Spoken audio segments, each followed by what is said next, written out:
If you missed the Ripple CEO's interview with Fox TV, this is an excerpt I got for you to better understand what I spoke about in my last video about why Ripple it's a great project that no one has to miss. All right. And he spoke more about their current progress on the court case and why the SEC does not really have much of evidence to present against them, and it looks like the case is actually in their favor right now. Also, if you notice, the Ripple market has actually been plummeting really higher lately, and I guess it's because of the progress right now. Well, according to him, he said he doesn't know why the market is plummeting. You know, Ripple even in deep. We know that the market is actually, we are currently in dip right now, but Ripple have plummeted by 10% today. So he also addressed those issues of the Warren Buffett, take on cryptocurrency, that it's like a bubble that can just disappear someday. And like I told you guys in the other video, that most people that don't like crypto are those people that don't have much stake in it. Those that have much stake in it, that were able to get much stake in it, they have all possible stuff to do. All right. So it's just like, why most of these people get angry is because they are mostly insiders to this crypto itself, and most of them, when a crypto coin is about to be launched, they are the insider that buys and then they quickly sell. He mentioned that in the interview, so let's just listen to it right now. Okay. Your continuing saga with the SEC. Jamie Dimon called crypto a decentralized Ponzi scheme yesterday before Congress. I read that. Look, I think very notable people, including Jamie Dimon, have called it a fraud. Warren Buffett, I think, had some negative comments. Right. Look, I think we've reached a point where we know this industry is not going away. It's here to stay. You're talking about $1 trillion of value. And I think ultimately these things, as we've talked about here on this show before, are going to be measured by what utility, what problem are you solving. And so, for him to call it a Ponzi scheme, there's 50 million people here in the United States who have direct exposure to crypto that might disagree with him. Well, let's get to XRP, because the Twitterverse is going nuts over your appearance right now on Fox Business with Charlie. And XRP, of course, the native coin to the Ripple. Tell me exactly why you think that this jump in price is happening. What news can you give us? Look, it's hard to know. Honestly, I've watched crypto now. I've been in the business at Ripple for 7.5 years. I've been in crypto for about 9 years. It's really hard to know. What I would point to is a couple things. Before the SEC got involved with you guys, with us and ETH, because again, there's two factors here. One, XRP was the second most valuable digital asset ahead of ETH, and then around 2018 was a kind of a famous, now infamous speech that kind of anointed Bill ETH of the corporation finance. And so, look, I think increasingly as the summary judgment filings were made public, people realized that maybe the SEC really is overreaching. They really aren't following a kind of faithful allegiance to the law. And that's a quote from the judge in this case.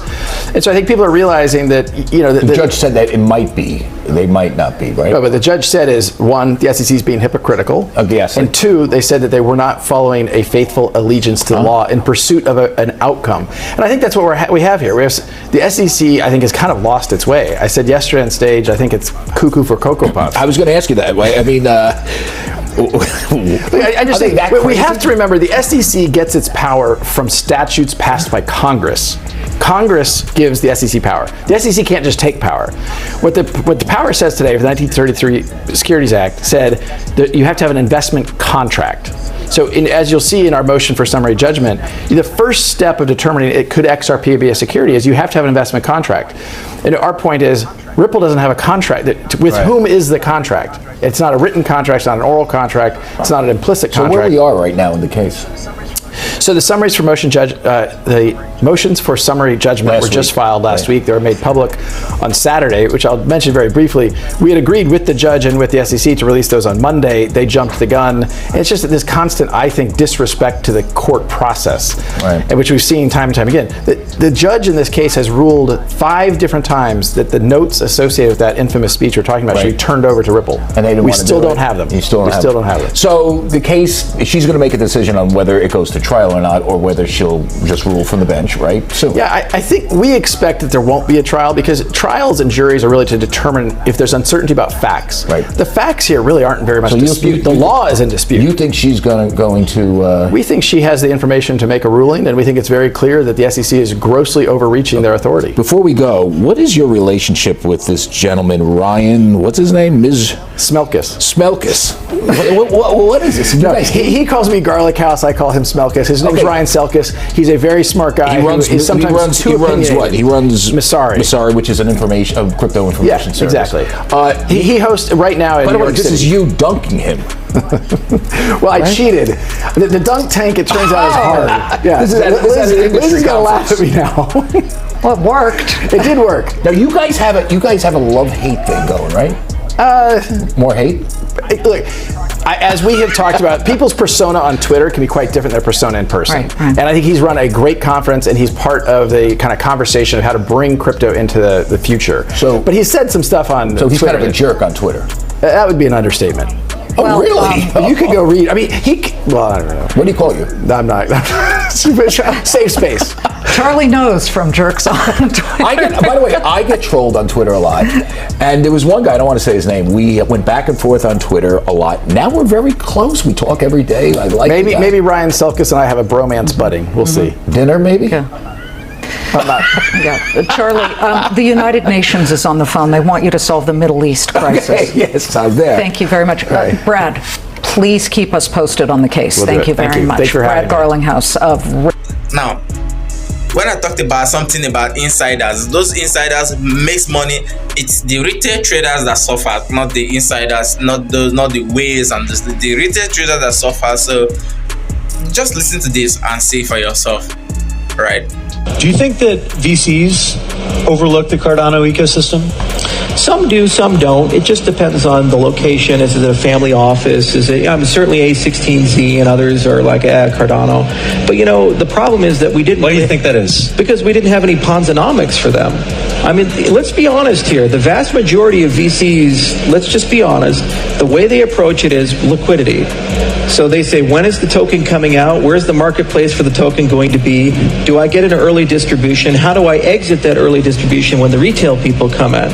And you've seen numerous layer ones and dApps, we won't name names, where they launch to market at a very high valuation. The insiders dump, they go down, and they walk away with a lot of money. And so there wasn't a lot of Ponzonomics to offer, and it was a fair distribution of Cardano. It has a great Gini coefficient. It's one of the most distributed currencies in terms of distribution. So there was no insider distribution to go and sell. Some of these layer ones, which you guys track on your platform, the insider distribution is greater than 50%. So if you're a VC, you say, oh, wow, if I get involved in this and I get 10% of the supply and I could get 100x in 6 months, this is my favorite thing in the whole wide world. They look at Cardano and they say, well, where's that opportunity? We say, well, it doesn't exist. It's an egalitarian distribution. So I got nothing for you. XRP has noticeably rallied this month, resisting market performance and surpassing larger cryptocurrencies on positive passion relating to the Ripple's case with the United States Securities and Exchange Commission, SEC. The rally has been one of a note, especially because many traders are now taking up bullish bets in options market in hopes of gaining continuous till the end of the year. XRP ranks 6th with a market capitalization of about $26.71 billion, although before now it was about second to Ethereum cryptocurrency in the world. This week it has traded at about 0.48 as of the time of this video, up of over 11% in the past 24 hours, over 63% in the last 7 days, and has gained approximately 65 for this month of September. XRP is the top performer of the top 10 cryptocurrencies by market capitalization, despite the bulls seen around Ether. Over its move to a proof of stake consensus mechanisms, for the months of September, market leaders Bitcoin and Ether are down by 4.5% and 17% respectively. So because of the current case, hopefully there's a positive judgment. We hope that XRP, shows a positive turnaround. Although it's already having a positive turnaround because XRP has a lot of utility in the market. So please like my video and stay tuned for the next video I'm going to be uploading because it's going to be booming. Remember, I uploaded a video about an airdrop, NFT airdrop. Please check it out and then participate. You might be, a winner. So check out.